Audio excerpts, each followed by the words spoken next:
That was 1991, so we're dealing with Bitches Ain't Shit But Hoes and Tricks. That was The Chronic just got released that year. We were doing poetry in the streets at that time. So I'm like, wow, so they're singing songs about freedom, and we're singing these. What we doing? And then you look at where hip-hop is right now. Hip-hop is right now. It's kind of crazy too, but yeah.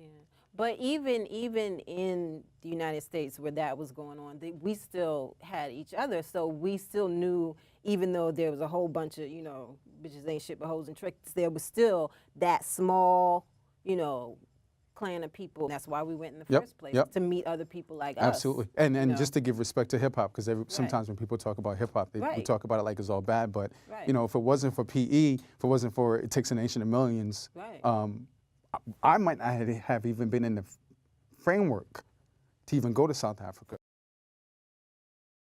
Controlling your space kind of, that whole thesis kind of came to me just working in real estate in Brooklyn and realizing how, because the prices are going up so much, a lot of people kind of getting pushed out. And there's tons of animosity on the street about that. And people are like, well, I rent this apartment, now it's sold, now I have to move out. And this is some nonsense, and why is this happening? And then as a real estate broker, I'm like, but you rent the apartment. So when you rent an apartment, you don't control that apartment. So, you know, we have to figure out a way that we don't want to be, particularly as for me, particularly as a black male, our ancestors have been being brought to this place in a certain situation and helping to build this country and still not having equity in a sense in this country. I'm like, well, for me, it's all about equity. And so when you own your space, and maybe you can't afford to own a space in Brooklyn, but you can afford to own a space in Detroit. Understand that.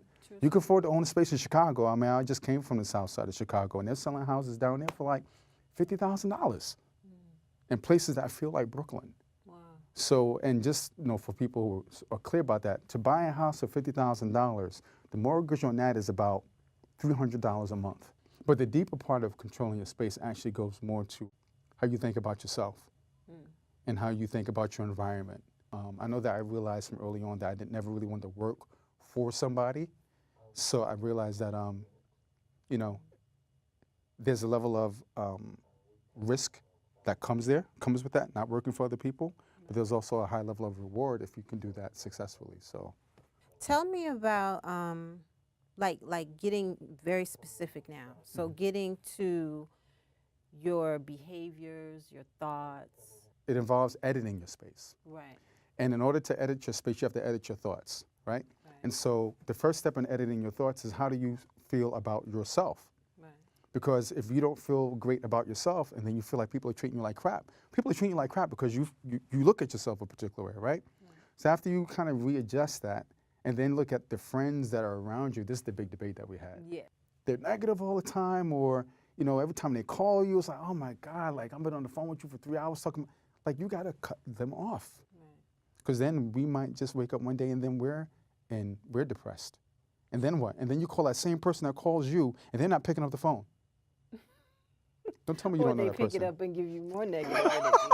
One or the other. Exactly. My point about it was that people do change depending on, you know, who it is. Obviously, I mean, when you think about, like, we were just talking about Malcolm. Malcolm used to be a pimp. You know he was negative back in the day, right? But he changed. But Malcolm always had light, though. Well, how do you know? Were you with him? No, what I'm saying, no, but don't act like there aren't pimps who got light. I mean, you have to have incredible light to be a pimp because people are, no, I'm not. True, sometimes they do. Sometimes they don't, To attract, I'm sorry, to attract people to work for you, you have to have light and gravity and magnetism. You have to have magnetism, but you don't always have to have light because there are many people out there who don't have it, who attract other negative people. You know what I'm saying? Yeah, I do. So it's both. Before we go, because it looks like I'm getting a little 3-minute thing going on. Because we can go for days, right? We can talk for like 300 years. Let's talk about your trip to LA. Yeah, I'm moving to Los Angeles. Why? Because it's always sunny in California. I love Brooklyn. I'm always going to be here. I'm going to have a house here and have a house there. But, you know, you go out to California, it's just a different vibe. And it's cheaper than Brooklyn. For people who are kind of in desperate situations, what kind of advice could you give them? Okay, so their social circle, edit the social circle. Right. If you see people that you see them and you want to be like them, make friends with them so they can share positive information. Okay. And I'm a real estate dude, so I'm like, get that credit check. Right. If your credit is bad, enter a credit workshop, get the credit together, and if you're working, buy a house. Because really, just going back to controlling your space, when you're able to do what you want to do. Thing because But that's the thing, like there's some programs that exist right now where you can only use 3.5%. oh, I hear the Yeah, music. that's the music. That means it's time to go. Gotta go.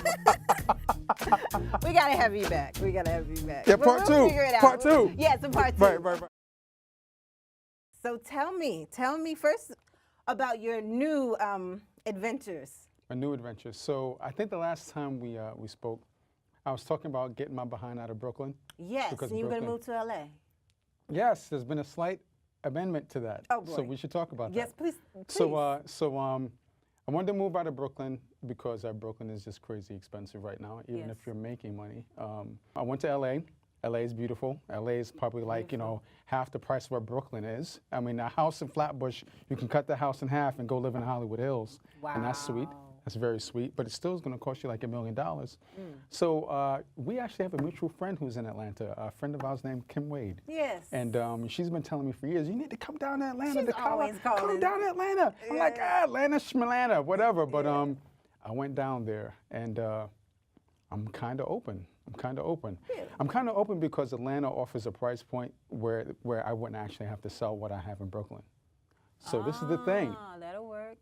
This is the thing. So for one lifestyle in Brooklyn, you can get, part Brooklyn, part Atlanta, and part Chicago.